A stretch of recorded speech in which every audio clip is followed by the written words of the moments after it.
Thank you, Mr. Chairman. Mr. Chairman, and welcome, County Executive to Albany. Thank you. Just a couple questions. And I actually, as a former town supervisor, I did this over 5 years. We look for cost savings and efficiencies all over. So I can see that you've done a really, really good job here, and I want to commend you on this plan here, which is absolutely fantastic. So it comes to my question. Here in Albany, are we doing anything that's hindering you? Unfunded mandates, regulations that don't make sense, things that we need to change to, optimize your efficiencies and the cost savings for the taxpayers? Well, I would say I've spoken a lot about the resources that have been available to us and how the state has been such a positive partner. Are there still barriers? Absolutely.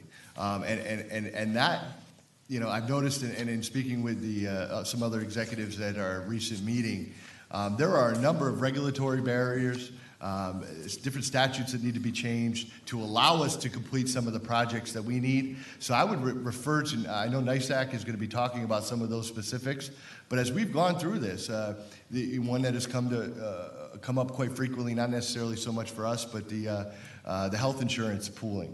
That's one. I know the school districts also have a number of initiatives that we've discussed informally that could help bring about some of the initiatives that they're looking to do, but they can't because of different regulatory barriers. So it's not always just about the funding. I think as you're getting to, there are some different items that can be addressed that don't cost anything. And I think over the course of the next few weeks, you're going to hear a lot about those. I'm not prepared to talk about things that were outside of my plan today.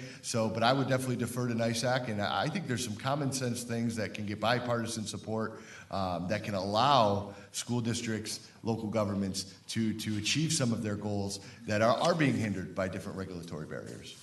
Absolutely. Okay. And one last thing, just to get your opinion on this. I'm a sponsor of a bill which kind of changes the way we do, the way we fund our school districts, especially in upstate New York. And there's another bill out there which would get rid of the school property tax and then also, go more toward an income tax rather than a property tax. We're seeing, especially in upstate New York, 70 to 75% of your property tax bill is the school taxes. A lot of it has to do with unfunded mandates from Albany, and it's just getting difficult for people to stay here, especially on a fixed income or if they're young and they're starting out. And we're seeing them flee to other states. We've lost about 1 million people since 2010 to other states, mostly to Florida. Do you have any suggestions on what we should do for that? Should we move toward total funding of our school districts through the state instead of charging our property tax, our property owners? Yeah. Well, and I'm not sure you were here for this part of the remarks, but I actually spent just under 10 years in the Assembly and Senate prior to, I kind of went the opposite way that you did, sir. But I would say this, and I certainly understand the budget challenges that are facing the state of New York, but I also do see on a daily basis how regressive and burdensome the property tax is, especially, and what breaks my heart is in our community, we have an aging population. If you look at the demographics of Montgomery County, the number of senior citizens that we have proportionate to the people in our county is some of the highest in the state.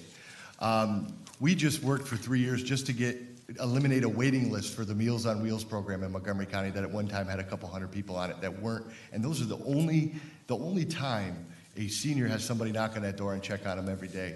So my heart breaks for the senior that's trying to stay in their home, trying to avoid a nursing facility, and the property tax is a big burden and can ultimately affect their lives and the end of their life after they've worked hard, paid into the system their entire life.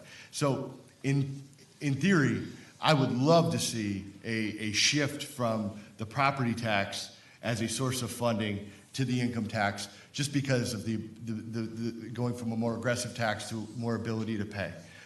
Just because what I see on a daily basis. I mean, I believe the average combined household income in Montgomery County is around $40,000. For some of you folks from downstate, it's a different world, and that's the challenge of governing in New York State. It's a very diverse state, and trying to make policy for these different types of communities is very challenging. So I get the challenge before you, but I do think the cap of the Medicaid cost was a good first step. But a gradual takeover of Medicaid, I think could help us swing that pendulum from the property tax to the income tax and really lessen the hurt on some of the most vulnerable, especially in upstate New York. Okay. Thank you, Mr. County Executive. Thank you, Mr. Chairman.